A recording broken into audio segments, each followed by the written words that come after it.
My people of Burkina Faso, my brothers and sisters across Africa, and those watching from every corner of the world, look closely at what we are doing. They said Africa cannot build. They said we can only beg. They said we can only follow. But today, here in Burkina Faso, we are proving them wrong, because we are building a solid glass road with our own hands. They used to send us their machines, their rules, their chains. Now we build our future without asking them for permission. This glass road is not just a road. It is a declaration. It says to the world, we can create, we can build, we can lead. They looked at our land and saw only dust. But we looked deeper and saw the light. That light now shines through every glass panel we lay on our soil. It is the light of African intelligence, of Burkinabe courage, of the spirit that refuses to kneel. This road is not made of steel from Europe or concrete from America. It is made from the strength of our people, from the dreams of our youth, from the vision of a nation that will not die. Do you see those workers on the ground? The ones covered in dust, sweating under the sun. Those are the heroes of our revolution. They do not carry guns. They carry tools, courage, and faith. They are building a road that will carry our children toward a new dawn. This glass road will connect our people, villages to cities, north to south, farmer to market, dreamer to opportunity. And one day it will connect us to the rest of Africa, because this is not just Burkina's road, it is Africa's road. They said it's impossible to build with glass, but I say nothing is impossible for a free people. The same way they told us we could not govern ourselves, that we could not think for ourselves, that we could not stand on our own feet. And yet here we are. Our ancestors fought for this land with blood and fire. Now we fight with creation and unity. Our battle is not only against colonial control, it is against the idea that we are less. We are not less. We are not weak. We are not followers. We are builders of destiny. When the sun rises over this road and shines through the glass, I want every child to see their reflection and say, that is mine. My people built that. Because ownership is the first step to freedom. We do not build to impress anyone. We build to liberate ourselves. We build because every panel of glass laid on our soil is another piece of the chain broken from our necks. Let the world see it. Let them see that in Burkina Faso, innovation has the face of courage.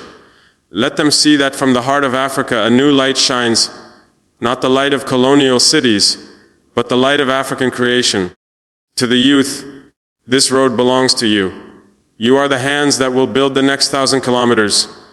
You are the minds that will invent the next miracle. You are the reason I stand here and say Africa will never kneel again. The time of dependence is over. The time of waiting is over. The time of Africa begging for aid is over. Now is the time to build, to create, to rise. We are not waiting for investors who see our land as profit. We are investing in ourselves, in our people, our soil, our spirit. So when you walk on this glass road, remember, it is not just beneath your feet, it is inside your heart. It is proof that we can turn struggle into strength and pain into power. Every hammer that strikes the glass, every hand that wipes the dust, every drop of sweat that falls, is a message to the future. Burkina Faso is alive, and Africa is awake. And to those who still believe they can control us, let this road be your answer. You can no longer stop us. You can no longer deceive us. We are walking a new path, and it shines with our own light. Long live the builders. Long live our youth. Long live Burkina Faso. And long live a free and unbreakable Africa! The first main point of the speech is the declaration of self-reliance and African capability. Ibrahim Traoré begins by confronting the long-standing narrative that Africa cannot build or innovate without foreign control.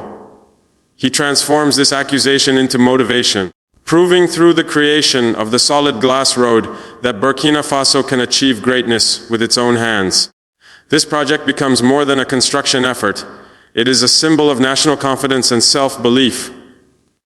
Traoré's words ignite a new spirit among his people, showing that poverty does not define destiny and foreign aid is not the only path to progress. The act of building something extraordinary with limited means becomes a revolutionary statement to the world. It says that African minds, when united and determined, can defy every doubt and build their own future. The second point emphasizes the symbolism of the glass road as a beacon of light, hope, and independence. Traoré uses the road as a metaphor for clarity, transparency, and vision. He highlights that the road is not made from foreign materials, but from the collective will of Burkina Faso workers and dreamers. It reflects not only sunlight, but also the pride and identity of a nation that once lived under shadows of exploitation. The transparency of glass becomes the transparency of leadership and purpose, a clear path towards self-determination. By calling it the light of African intelligence, Traoré turns a physical structure into a spiritual symbol, proof that even what seems fragile can become unbreakable when built upon unity and purpose. The road shines as both literal and emotional illumination, guiding the nation toward freedom. The third key point of the speech is the glorification of the working class, the builders, engineers, and youth who make progress possible. Traoré paints their image not as laborers under hardship, but as warriors of peace and creators of history.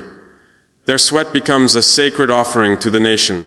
They are the revolution in human form, no longer soldiers with weapons, but citizens with tools. This transformation of struggle into construction is at the heart of his message.